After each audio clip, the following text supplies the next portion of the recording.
40 देश रहते हैं परेशान टिड्डियों से।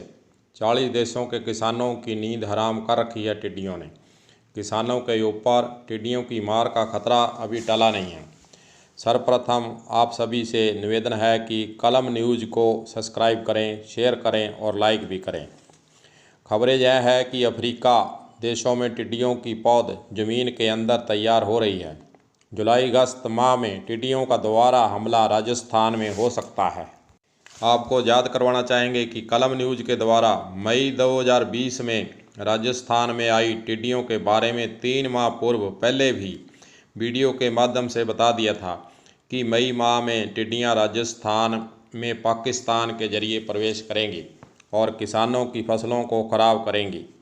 सन 2020 एक तरफ कोरोना की मार को लेकर आया है, वहीं दूसरी ओर किसानों के लिए ओलों की बरसात, टिड्डियों की बार बार मार किसान को झकझोर कर रख दिया है। राजस्थान सरकार ने एक तरफ टिड्डियों के नियंत्रण के लिए कृषि विभाग में खाली पड़े पदों को भरने की बात की है, साथ ही राज्य आपदा प्रबंधन बजट से 100 अग्निशमन वाहन खरीदने का निर्णय भी गहलोत सरकार ने लिया है, ताकि राजस्थान में टिड्डियां आने पर कीटनाशक दवाई का छिड़काव इन वाहनों के माध्यम से किया जा सके। वैसे तो मिशन के तहत टिड्डियों को समाप्त करने का प्रयास होना चाहिए।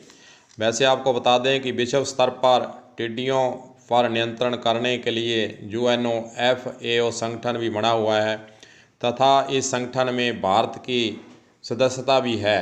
पर सबसे बड़ा सवाल यह है कि अफ्रीका देशों के रेगिस्तान में जब टिड्डियां पैदा हो रही होती हैं, तभी से उसे एट द स्पॉट ख़त्म करने की योजना पर काम करने पर क्यों नहीं सोचा जाता। ज़मीन के अंदर ही कोई नई तकनीक के माध्यम से टिड्डियों को नष्ट करने का तरीका ईजाद करने का प्रयास क्यों नहीं हो रहा है। टिड्डियों के आने का लंबे अरसे से खेल ऐसे ही चल रहा है, पर इसे रोकने पर केंद्र सरकार की ओर से पुख्ता इंतजाम नहीं किए गए हैं। वहीं दूसरी ओर पाकिस्तान भी अपनी हठधर्मिता अपनाए हुए है। वह अपने एरिए में टिड्डियों को नियंत्रण नहीं करता है तथा भारत को सही वक्त पर सूचना भी नहीं देता है। इसी कारण राजस्थान में टिड्डियों का जो खतरा है वो हमेशा ही मंडराता रहता है। दूसरी पीड़ा किसानों के आगे यह है कि बीमा कंपनियां टिड्डी से हुए किसान के नुकसान को क्लेम में शामिल नहीं करती है तथा किसान को टका सा जवाब देती है कि टिड्डी के हुए नुकसान का हमारी सूची में शामिल नहीं है। टिड्डियां आपके खेत को एक बार खाए चाहे 100 बार खाए, हमें कोई लेना देना नहीं है। ये है बीमा कंपनियों के हालात। एक तरफ सरकारें रट लगाए रहती है कि किसानों की आय दुगनी करेंगे। इसी तथ्य को ध्यान में रखते हुए मोदी सरकार ने अब किसानों के लिए एक देश एक बाज़ार नीति लेकर आई है मोदी सरकार, ताकि किसान अपनी उपज को दूसरे राज्यों में आसानी से जाकर बेच सकेगा। इस अध्यादेश से कृषि उत्पादों का बाधा मुक्त व्यापार हो सकेगा। किसान अपने स्तर पर कृषि उत्पादों की प्रोसेसिंग, खरीद, बिक्री, स्टैलिंग और निर्यात का काम बिना किसी शोषण के दूसरे व्यापारियों के बराबर में कर सकेगा, ऐसा सरकार का कहना है। सरकार का कहना है कि आवश्यक वस्तु अधिनियम में संशोधन से किसानों को ज़्यादा दाम देने वाले अपनी उपज या उत्पाद बेचने की छूट इस अध्यादेश के लाने के बाद मिल गई है। अध्यादेश तो ठीक है, पर आय तो तब होगी जब किसान की फसल बचेगी।